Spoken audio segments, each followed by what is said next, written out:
Hey yo, what's up? My name is Ty Mizzle. You can watch my channel for Mizzle 14, and I'm here doing the review of To Have and To Hold Charlotte Season 1, Episode 4. All right. This was a good episode, so let's jump right into it.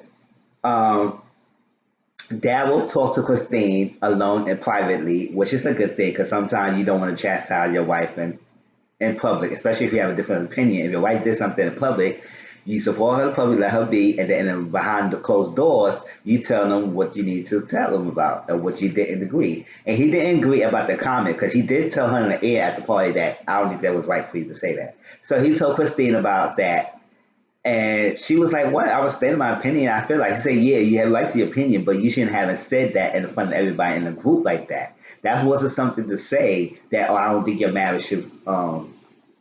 I don't think your marriage gonna work out. I mean, if that's supposed to be your friend, you try to build a friendship. Saying something like that is not a good way to get her in good graces with you. Get tired to think you any differently because they don't think you really messy. They don't think you don't support me and stuff like that. And in my opinion, you was kind of low key was messy at the party, bringing the ex there, little shady, little stuff that you was kind of being you was low key being messy about it. And she said what? She said she gonna try to work better and try to better herself and not she say she does have an opinion what she do. She says she has an opinion. Everybody has opinions. But sometimes some things is better left unsaid than being said. If you think about it, you not always need to say it because sometimes it's not always gonna come across as being accepted. And I guess this is the reason why. Because when you said it, it's saying like, oh, your marriage gonna fail. It's like that. And when instead of putting it out there that their marriage should work out, which I do want Tayari and David marriage to work out. I think they're a good couple, and I don't know, I want them to work out. I'll put it out in the universe. I'll pray for them that it work out. I mean, right now we see the television, we don't know how the end result is, but hopefully by the end of the season, I want Tyler and David to be together and not separate, not get divorced. It's like that. This nested thing is a lot right now, but all marriages go through turmoil. I wish they would do some more things together as a couple, have fun together, maybe do counseling, do things that remind them more that why they love each other in the beginning. Because that way will help them save their marriage. Because I do believe they should get stay together. I don't want them separate. I don't want them apart. But at the same time, I don't want them to be miserable as well. So if they're miserable in the marriage, there's no reason for me to say, oh, stay in the marriage because you got stay in the marriage just like that if they're miserable. So if they exhaust all their options, counseling, working it out, talking, communicating, going out on dates or anything, if all that is they exhausted and they can't work it out, then it needs to separate. But I want them together and I believe it. It's like a beautiful black couple, give hope for everybody seeing it, not to show all these relationship problems. It just hopefully, but also it's shared like that sometimes keeping the appearances is not always great in the inside. They're good appearances, but when they incline behind closed doors, it's so fall apart. And that statement's so true about it. So, despite Christine think opinion about it, she should not say anything because at the end, she should not put it out there that will fail, doom their marriage before they even end it. Instead of saying, I know I support you, I don't really understand the necessary thing, but I want to support your decision. And that's how you start building friendships like that. But if they give you opinions because you have opinion, that's not always wanting opinion. So Christine, you need to learn how to not to filter your opinions and not to say things, just let things flow. All right. So I like that how he had to talk with um his wife behind closed doors. Let's tell her about it. And she said she go try to work on it. I mean, maybe that's who she is. Like Tony said, if you show me who you are the first time, I gonna believe you. So I can believe that Christine is very opinionated, which is fine. But sometimes you gotta learn how to filter your opinions and what to say, what not to say. If you don't have anything good to say, people say don't say that at all, right? All right, so let's continue on with Christine's story.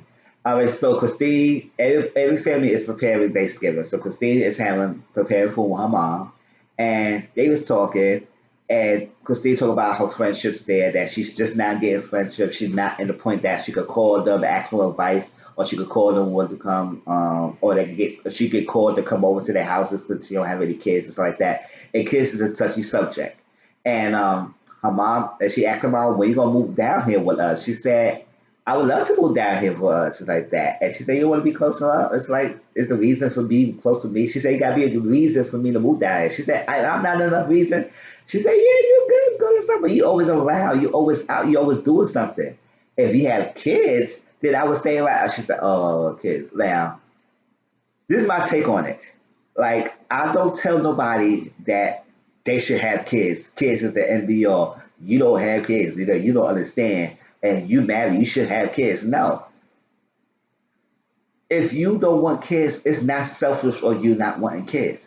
I'm 33 years old. I don't have kids. And I don't think I don't want kids like at this moment. It's like that. I'm not opposed to raising a kid. And I'm not opposed to having someone who has a kid and helping to raise them. But me, personally, as a single person, having a kid like that is not conducive for my lifestyle right now, and also raising one. So, but if it happens, it happens, and I'll be all and born ready. But it's okay for you not wanting kids. There's nothing wrong with that. It's something about if you not what you want, that's what you want.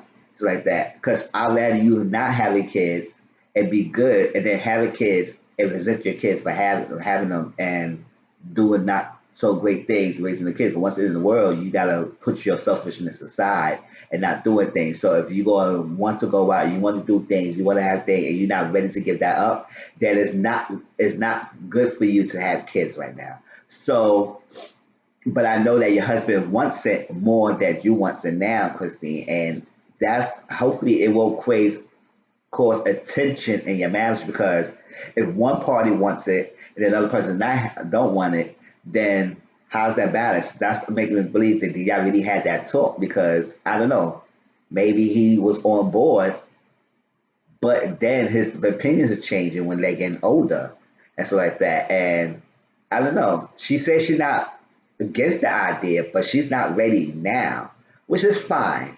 It's fine, and which is okay.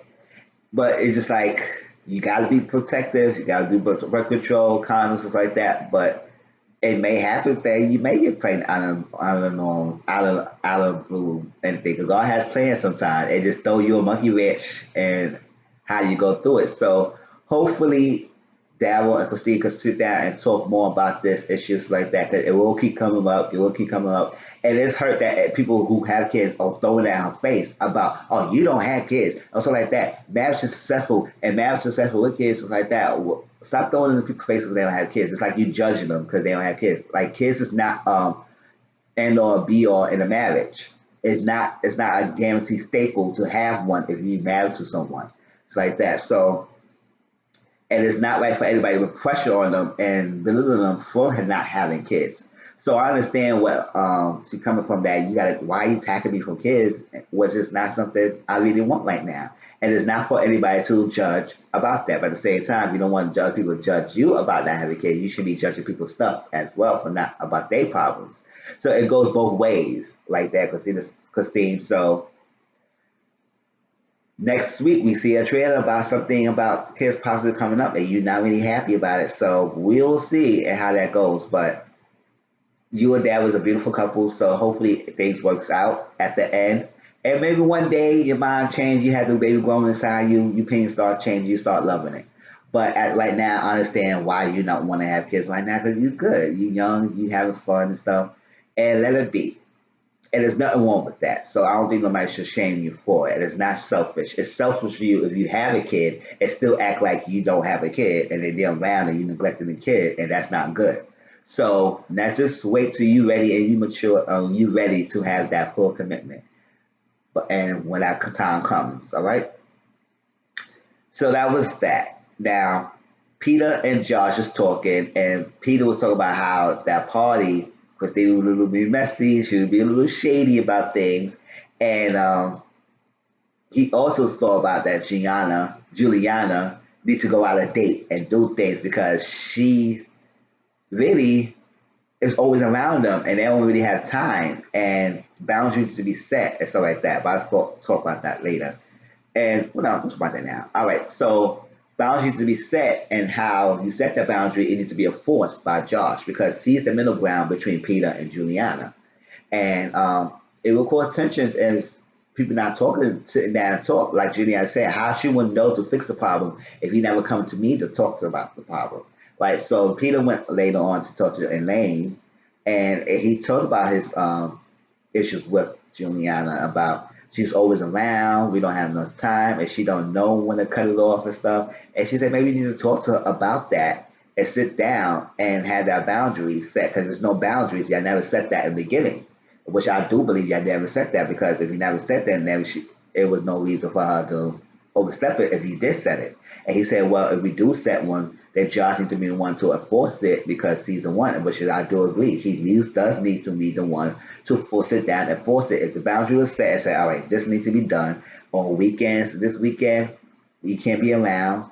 It's like that. We have the goods this weekend, can't be around, so like that. Let something, an emergency happen, so like that. Then you'll understand. But you need to sit down and talk about it. But if you build this tensions up and anger, not anger, but frustrations over it behind her back and not saying about it, then it go fester and it go fester and you gonna blow up, and you don't want that happening. So y'all need to have that communication. That's what something that's probably lacking between you and Josh and Juliana, that communication factor, which y'all still need to work on that and be a good unit. All right, because I still believe y'all are great. Y'all all three together is great if y'all in good terms. All right, so that was that. And they also want to throw a thing because they said a couple people have a little things, parties, stuff like that. It's so normal and basic. He said they want to do something different. So they're gonna have it's around Thanksgiving, so they're gonna have a space giving. And that's a little space give, but spice of your life. Do something free. Let your mind go. Let your spirit go, and just do something. Push out your limits. And I like that. Like the cake, the fruits, the stuff like that, the drinks, get everybody together, getting everybody theme. It's like a 1920s type of court set, bustier type thing, and wear it and stuff like that for space giving. So let your inner freak out, and I love it. That was a good thing. I would love to go to a party like that. It's like that, be in costumes and be outfit and be ready to enjoy the world and have festivities and have fun. So I enjoy that. So all the people gonna be coming to the space giving event. All right, so Tyree told Elaine about the party. So Elaine had Tyree back. So Elaine gonna come back to Christine at the party, whatever reason she said. Oh, she won't be coming at you again. I'm gonna get her to get ass together. And I don't know, Elaine still feel the type of way about not being invited personally. They was invited, but Elaine want a personal invitation for Christine. I said, okay. All right, go with Miss Diva. All right, so as individual families have their little Thanksgiving, and in Tidy's case, her grandfather is like a father figure to her. So he knows about some things about her marriage, but she kind of afraid to tell him about the next thing because you don't know how he gonna react and stuff like that. So when she finally had to sit down and talk to him, she did explain about the next thing, and he is capable for them, which I am capable for them to work it out and be together. He loved David. I like David. I like Tiny David together. I like both of them. They're beautiful people. So I think they should just learn to work it out. Just remind each other on what y'all love each other about again. Go out, do more dates and stuff like that together. I guess that's what's missing in a relationship. If y'all waking up being unhappy, then that's something wrong. They need to address that. And he said work it out, but he told him that thing, and he did kind of give a face. He said, but then she explained it. He said, you know what? Life is too short to be miserable. So I'm gonna support you and gonna be there for you and everything. And she was taken back. She kind of enjoyed that he supported her, but she was suspecting resistance for it. But she's shocked that the grandfather is okay and just gonna let her be. I said, because at the end of the day, he don't want her unhappy. So which that's the only thing he worried about. And I agree. I would say that was nice. That was a nice little thing. Now, Ursula family. Ursula mother is funny because Ursula is vegan, like, and Ursula mother bought a turkey to those Thanksgiving because all her Thanksgiving food is prepared by a vegan chef. So it's vegan foods like that, and it can't have no meats is there. So for the mother being turkey, it's like, and people ate the turkey too. That's a turkey cut up and everything. I was like, oh, shit, Lamar. And then Lamar gave her blessing. She can't wait till Emily get married. And Ursula, oh my God, she said, now, she said, this is crazy. So Ursula sit down, and Collins came over to sit down with Ursula. And in the 6 days, he talked to Clinton about it and haven't talked to her yet. So he asked for her blessings. And she pretty resisted a little bit, pushing it back. She said she just wants the best of her daughter. And I know they have been together a long time. She just want Emily to mature more and before she get married, before she sits down, set her goals, get a career going before she become a housewife and stuff like that. Which I understand, being 20 something years old, it's still kind of young to be somebody's wife and stuff. But if that's what Emily want Ursula, then that's what she wants and stuff like that. And you can't really force the you can't really prevent it too much because they will still do it no matter what. But I do understand where Ursula coming from. Don't rush into it so much. You let her mature. You need to work some things like she asked him about the smoking, and he said he stopped smoking and stuff like that. He keep asking for blessing, and she wasn't giving to it. She wasn't giving to it. She said, you pushing it. And Clinton sit down. It's like, Ursula, you being too harsh. Calm down a little bit. But listen, that's her daughter, and she just want her daughter to be the best and be the best that she can be before she enter marriage, because she don't want her to repeat the same mistakes that she went through. And which is understandable. Sometimes parents does a mistake, they don't want their children to repeat the same mistake. But at the same time, just throw the values into Emily and let hopefully that she will hear your values. Understand that to rush into it. They can get engaged, but maybe they can prolong the marriage and not have they can have a long engagement. It's not one being he engaged to her, but at the same time, not rush into getting married and not eloping because that's not happening. All right, let's say we're not having that. I said, hopefully that happen. I said, that's good. Go ahead, Ursula. So that was a good talk. Let him know that, all right, eventually she probably will give her blessings. It's just that she just don't want to give it to it right now and stuff. So it's understandable. You can still get propose. It's not wrong proposing to the girl, but just not have a rushed marriage and not trying to rush into getting married. All right, so that was good right there. All right, so all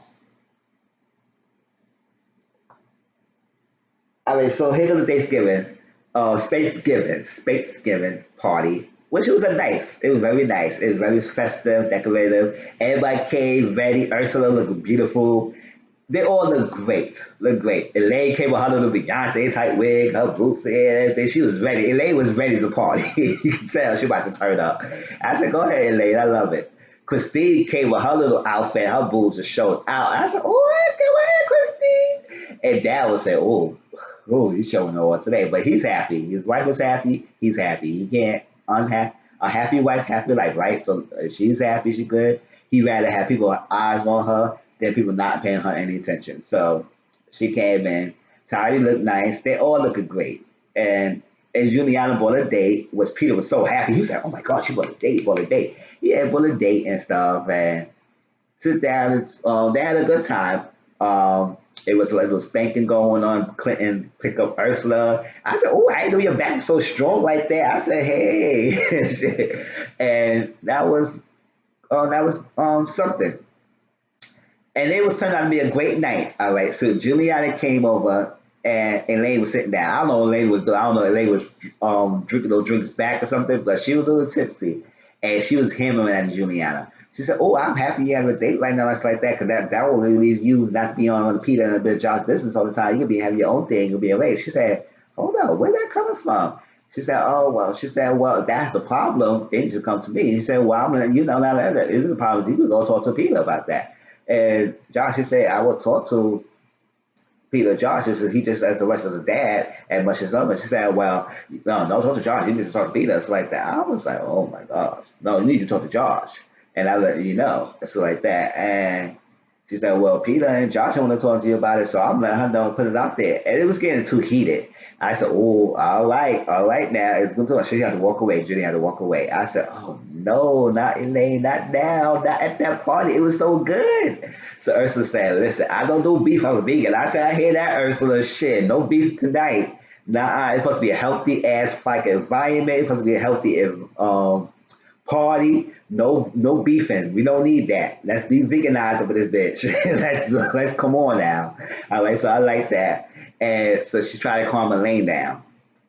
Then Christine Tiny came over. Christine tried to bring a peace offering because she had shot. She said she know what she did last time. She said she tried to move her forward. So she bought a peace offering. She said she wanted to give a shot. Tiny said that's a peace offering. It gonna take a little more than a shot to get the to make me forgive you, so like that. But it's a start. So they sit down and talk, and then they hammering on her, so like that. She said, "Oh, I ain't person getting no invite." She said, "You want a personal invite?" She said, "I didn't get a call. I ain't get no text, nothing like that." She said, "Oh, Chrissy said next time I'll invite you." And they talk about it a little bit, and it's basically they would say that she was being messy, she was doing too much, she had an opinion, and you shouldn't have your opinion, and you shouldn't say nothing. Because she said, "I had an opinion, I wouldn't say what I was saying," or stuff like that. And I don't believe that, and all craziness. They were going back and forth, Elaine and Christine, and they was bumping heads, and Tyler had her piece. He said, then Christine says maybe she was being a little too salty because her ex car was there and stuff like that. So, oh, that now probably was. She probably was a little defensive and salty because y'all was all talking about her business around that party and they shouldn't have been talking about it. I should shut it down. And I would say, listen, if I were Tyler, I wouldn't even talk about that now because how this becoming a sensitive topic of the conversation. And I forgot, Clinton did apologize to David. He said maybe he shouldn't have said too much. He realized it was getting too much. It was getting too heated. He apologized because he had strong opinions and he just wanted to support them. And that was that. And Elaine was saying, "You being messy. You being messy. You didn't be messy. You being messy." And I said, "Oh, snap." So I tried to end it. But it's getting good. It seems the next week will be some more problems going on and more stuff surfacing. I love this show so far, and hopefully the class continue to entertain us and welcome us and do a great job. And I hope everyone get a happy ending at the end. All right, that's what I want to have. See. All right, so if you're new to my channel, please like, comment, subscribe to my channel, share my videos. I appreciate everyone who has subscribed so far, and I'll talk to y'all later. Peace.